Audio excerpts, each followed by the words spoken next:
the morning sunlight rests on those city walls older than those of York, once called Eboracum by the Romans, later the chosen site of a great minster and the capital of a kingdom. Now the clatter of pack horses passing Warngate Bar has given way to the noise of modern transport, leaving to gather the early morning workers.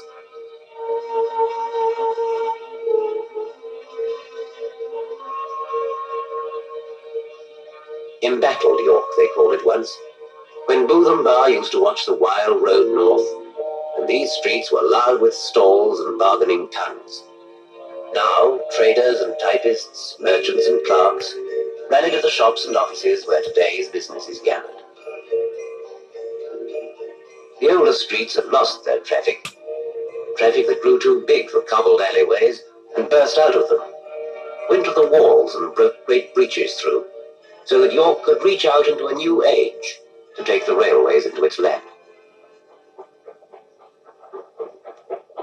It must have shaken the old walls when the first trains came rumbling through. That was back in 1840 or thereabouts. Now York's something of a centre for transport, with a grand station that any station master'd be proud of. And that's where I come in.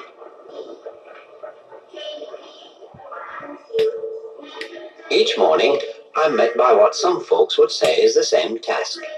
Hidebound routine, they'd call it. Well, some of it may be, though there's more to railways than routine if you care to look for it.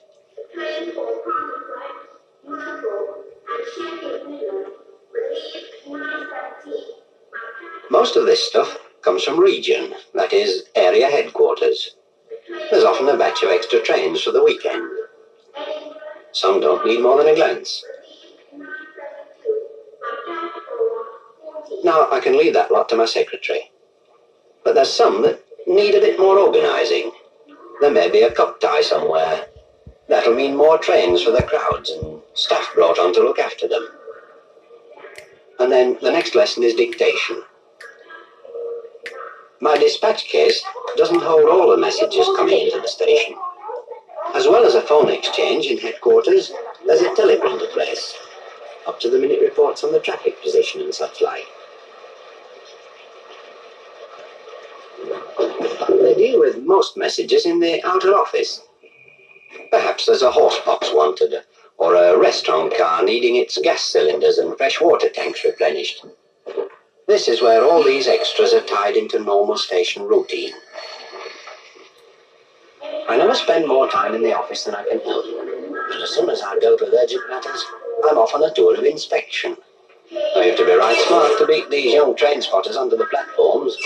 They come from all over, just to spend a day collecting engine numbers.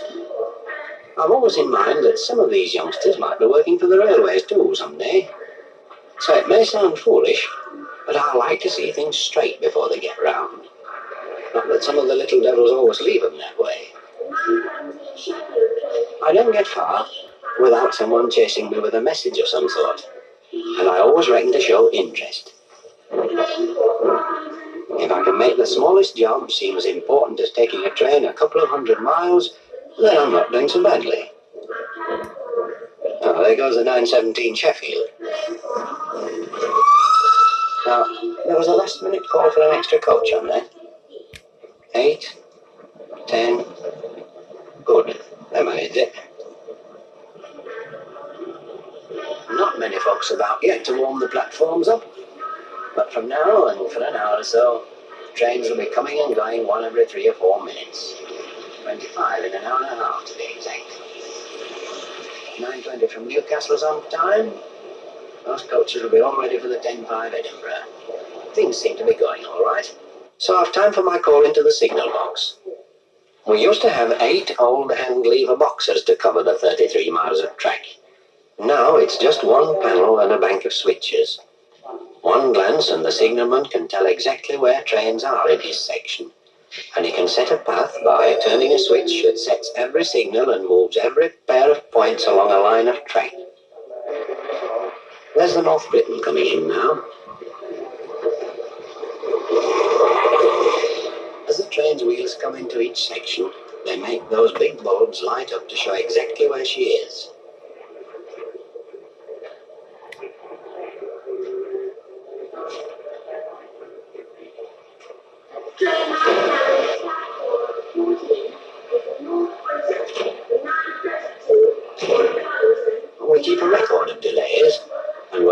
piece of coal in the points, or an elephant on the line, down it goes in this occurrence book. And for those that can read between the lines, railway fashion, it's a chronicle of all the life and activity of this place. But not the only one.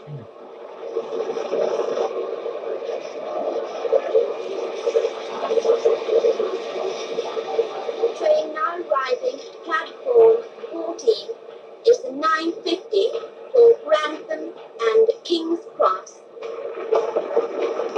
Train now calling. This is York. This is York. Train now at platform 14, 9:50 for Grantham and King's Cross. A train for Rotherham, Sheffield, Derby, Birmingham, Gloucester and Bristol will leave at 10:03 from platform 8 south. Train for Chester, Chelmsford, Normanton, Wakefield.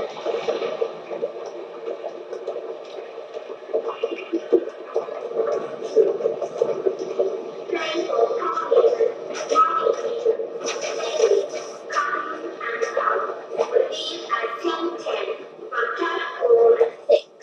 A train for Malton and Scarborough at 10:15 from platform 15. The Bradford Scarborough should be ready.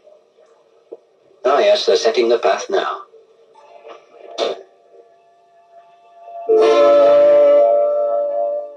There she goes, right across the junction, taking her way to the northeast, signalling her progress as she moves.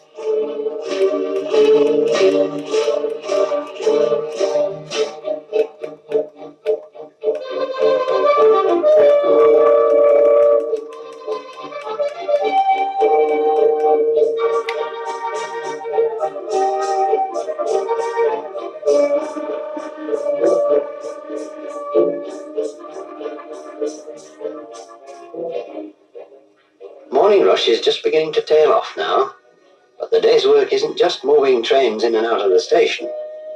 Down in Clifton Sidings, for instance, coaches are forever being shuffled and dealt out again. Some will have to go over to the carriage and wagon works for repair. Besides new coaches being built, the old ladies of the rolling stock come to this place to get braced up. And they come out looking as new as if their buffers had never been bumped. Just time to tidy up before the place fills up again. But there's always work to keep us busy every minute, trains or no trains. And there's laundry, for instance. That comes with these mechanical horses now. Not that they're as good for gardens as the old kind, but they bring a bigger load of baskets.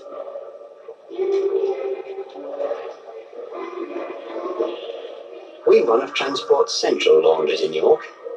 Every day there are baskets of clean linen going from here to station hotels all over the country, and down to King's Cross for sleepers and restaurant cars.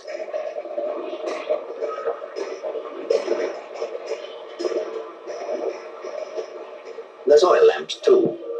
I often think it's funny that though we've enormous organisations making and running nearly everything nowadays, the safest thing for a train is still an oil lamp, trimmed and filled just right by a chap like this. That's railways. The latest thing in signal boxes in one hand, and the oldest thing in lamps or headgear in the other. Every once in a while, this hat's my symbol of office. A symbol that stands for more than 125 years of railways in Britain, and all that they still mean to us. It's a touch of tradition. When I put this on, my responsibility seems to grow a little, and there's an extra shine on the day's work.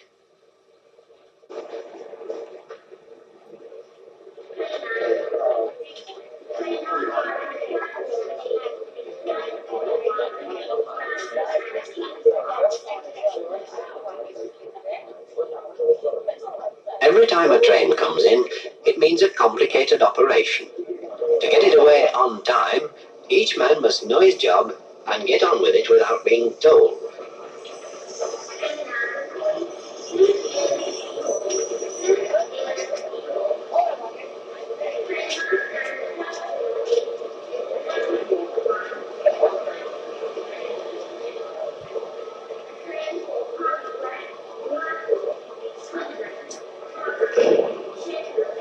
this station, apart from a change of driver, fireman, guard and inspector, there'll be at least 15 people with a particular job to do before the train's away.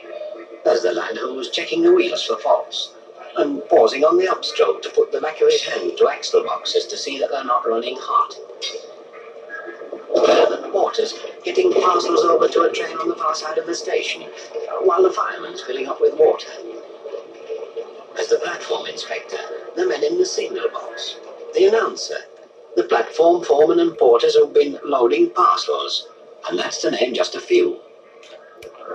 But in less than 10 minutes, the train must have its load and be ready for off again.